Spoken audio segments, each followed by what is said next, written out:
నమస్తే సార్. నమస్తే నిహాల్.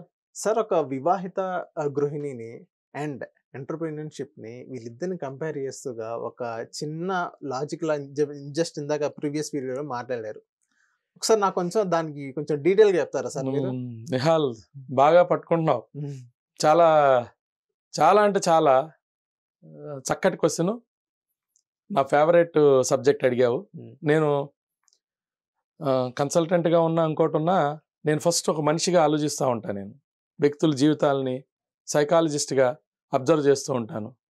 ఒక గృహిణులు ఎలా ఉన్నారు, ఒక మహిళలు ఎలా ఉన్నారు, పిల్లలు ఎలా ఉన్నారు, ఒక యువత ఎలా ఉంది, ఒక బిజినెస్ మ్యాన్ ఏంటి, ఒక ఎంటర్‌ప్రెన్యూర్ ఏంటి, ఒక పొలిటీషియన్ ఏంటి, ఒక ఫిల్మ్ యాక్టర్ ఏంటి, అంటే నా నా చుట్టూ తిరిగే డిఫరెంట్ వ్యక్తులు వాళ్ళ ఆ విధంగా ఆ ప్రొఫెషన్లోకి ఎందుకు వెళ్ళారు, ఆ ప్రొఫెషన్లో ఉండగా వాళ్ళు ఎలా ఆలోచిస్తున్నారు, వాళ్ళ యొక్క ఇబ్బందులు ఏంటి, వాళ్ళ ఆనందం ఏంటి, దీని మీద నేను జనరల్గా నాకు అదొక సరదా. సో ఇది నాకు చాలా ఫేవరెట్ సబ్జెక్ట్. నేను నా ప్రజెంటేషన్స్లో నేను దీన్ని చక్కగా నేను క్లియర్గా చెప్తా ఉంటాను. వాళ్ళు అడిగావని కాదు. గృహిణి జీవితం, ఒక మ్యారేజ్ అయిన వివాహం చేసుకున్న ఒక గృహిణి జీవితానికి చాలా దగ్గర సారూప్యతలు ఉన్నాయి. అసలు నువ్వు అన్ని విన్నాక చాలా చాలా చక్కటి సబ్జెక్ట్ అని ఒప్పుకుంటావు. నువ్వు తెలియకుండానే నువ్వు ఒక చక్కటి సబ్జెక్ట్ అడిగావు. గృహిణి ఎన్నో ఆశలతో తన కుటుంబంలోకి వెళ్తుంది.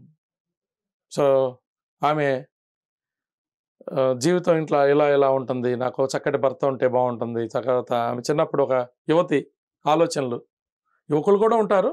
నేను యువతితో ఎందుకు పోల్చానంటే, యువకులతో పోలిస్తే యువతులకి మన స్త్రీలకే మన దేశంలో కొన్ని రిస్ట్రిక్షన్స్ కానీ ఇబ్బందులు కానీ, లేకపోతే ఆమె జీవితం సడన్గా అంటే ఒక పురుషుడి జీవితం మారిపోయేదానికన్నా స్త్రీ జీవితానికి చాలా ఇబ్బందులు ఉన్నాయన్నమాట. ఈ వివాహ వ్యవస్థ సబ్జెక్టులో పురుషుడికి కూడా ఇబ్బందులు ఉన్నాయి. ఇది మనం రిలేటెడ్ సబ్జెక్ట్ అనమాట. ఒక గృహిణి జీవితం బాగుండాలంటే ఆమెకి చక్కటి పిల్లలు, ఒక మంచి హస్బెండ్, చక్కటి పిల్లలు, తర్వాత చక్కటి అత్తమామ, తర్వాత ఆడపడుచులు కానీ వీళ్ళు కానీ, తర్వాత ఇరుగు పొరుగు, వీళ్ళందరూ కరెక్ట్గా ఉంటేనే ఆమె జీవితం హ్యాపీగా ఉంటుంది. ఫర్ ఎగ్జాంపుల్, మంచి భర్త ఉన్నాడు, అత్తమామలు చాలా ఇబ్బంది పెడుతున్నారు అనుకో, కష్టంగానే ఉంటుంది కదా.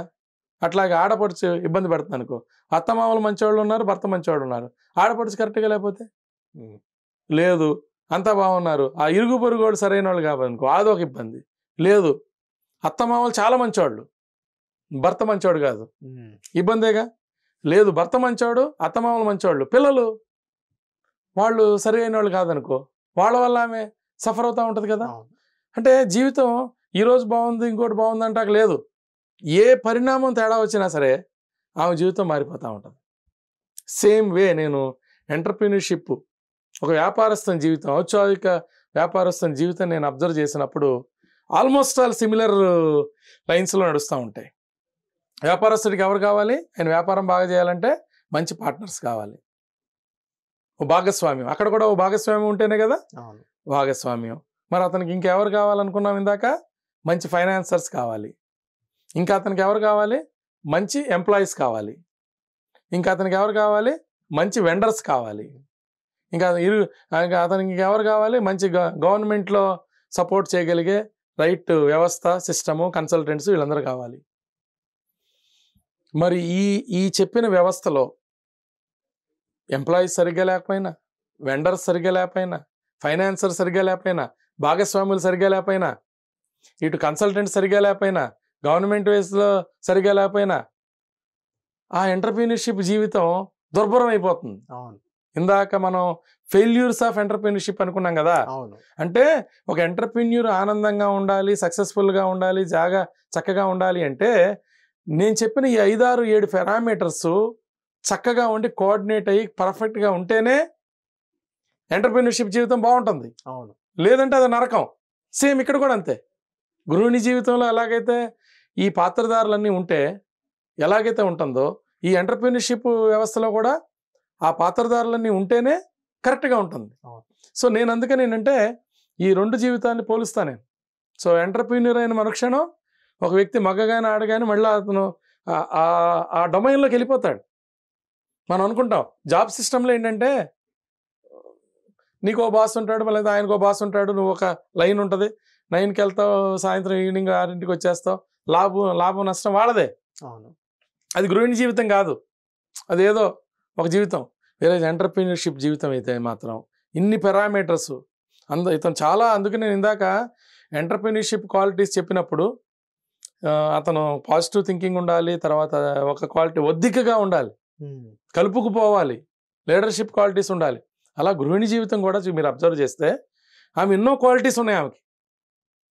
ఆమె లీడర్షిప్ ఉంది, లాలిస్తుంది, అందరినీ చక్కగా ప్రేమిస్తుంది, చక్కగా అందరినీ చూసుకుంటుంది, అందరినీ సమంగా చూసుకుంటుంది.